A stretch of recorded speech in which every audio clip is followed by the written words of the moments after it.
Joining us this morning for this conversation is Dr. Vasant Basdeo of the Smoking Cessation Clinic in Saparia.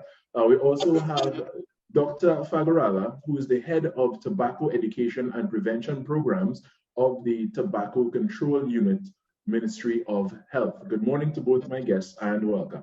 Good morning. Thanks for having us. Thanks for being with us this morning. And let's jump right to it. So, actually, I have a little bit of a bacchanal question. Dr. Basdeo, we hear a lot of ads on the radio about smoking cessation, but at the same time, they tell you about vaping and vaping being a good alternative to smoking. How true is that? Yeah, so I mean, Carrie, you start the ball off rolling with the real number one question there in terms of a lot of persons who say, no, listen, you know what, I don't smoke, but I vape. Right. Smoking and tobacco use and what we call, these electronic devices are not recommended by the WHO, the World Health Organization, at this time. So it's not used in our smoking cessation clinics as an aid or as an adjunct to assist someone who's trying to quit smoking. So, I mean, we are, as medical practitioners, we are guided by evidence, and we have to get the evidence that this thing is effective. And so far, there's no evidence that is, substantial enough for us to use and say, okay, as an alternative to cigarette or tobacco or pipe use, we use these vaping devices. So the evidence isn't there. In Trinidad and Tobago, we, always align ourselves with the World Health Organization and what they're doing. And at this present time, we're not using these devices as adjunct therapy or as an alternative, So yeah. On the contrary, we've heard of cases where people who did resort to vaping instead of smoking actually had a number of other complications related to vaping instead. Dr. Fagarala, can you tell us some of the mal effects of smoking and vaping and these things? Okay. Of course, we know that, the cigarettes and the vapes, they consist of chemicals that are harmful to the body. So, of course, these chemicals, can cause a wide range of, different health effects. You can, just by smoking, you find that you may have periodontal diseases whereby your teeth are moving apart from each other. Apart from the periodontal disease and gum diseases, you can, in fact, cigarettes can affect all the organs of the body. So a person that is smoking can have visual problems, person can have hearing problems, the person can even have, problems with fertility, whereby the sperm cells are being killed and the man is not able to, fertilize an egg. And also a woman that smokes as well, is the same thing, may affect the reproductive system, whereby the woman also is unable to bear children.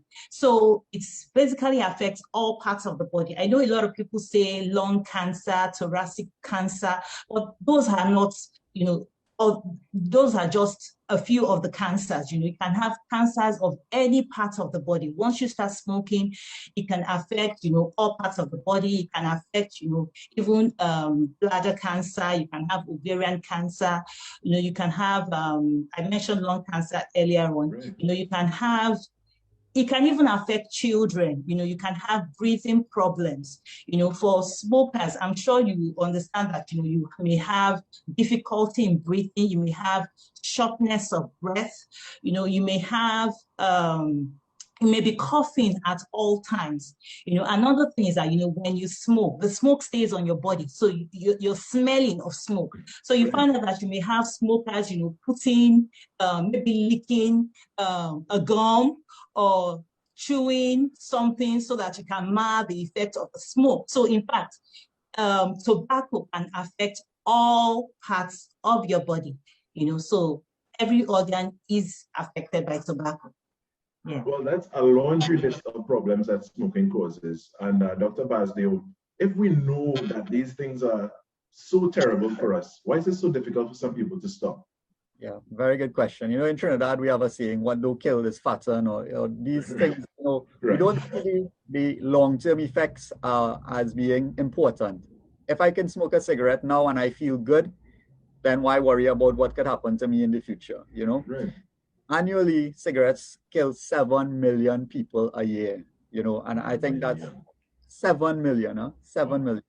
Put that into context of even the pandemic, and you'll understand why, you know, tobacco users are the only users where it kills half of its users. You know, so you're buying a product and it kills half your product.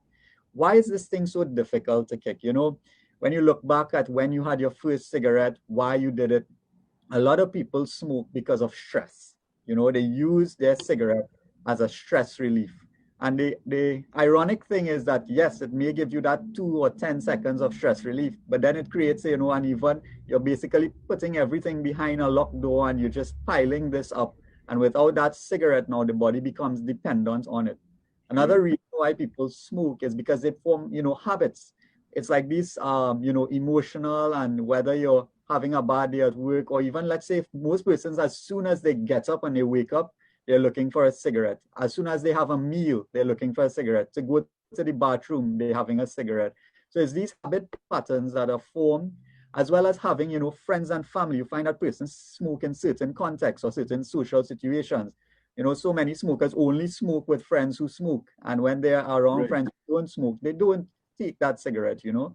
But the biggest challenge... Lydia, I didn't carry you back. Yeah. But the biggest challenge here that where we come in these cessation clinics is understanding the role of that nicotine.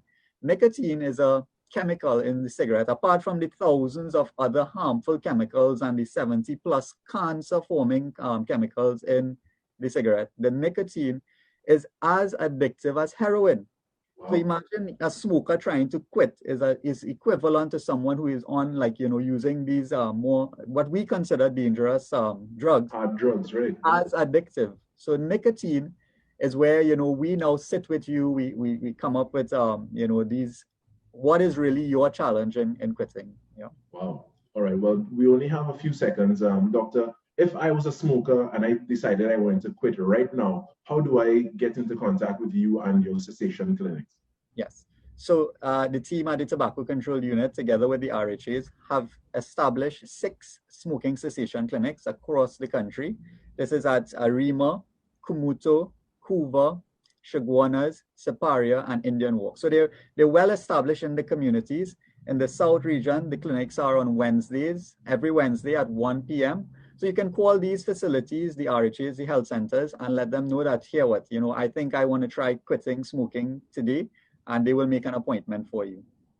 Wonderful. Well, with that, I want to say thank you so much for your time, Dr. Basdeo, Dr. Fagarala, for joining us this morning.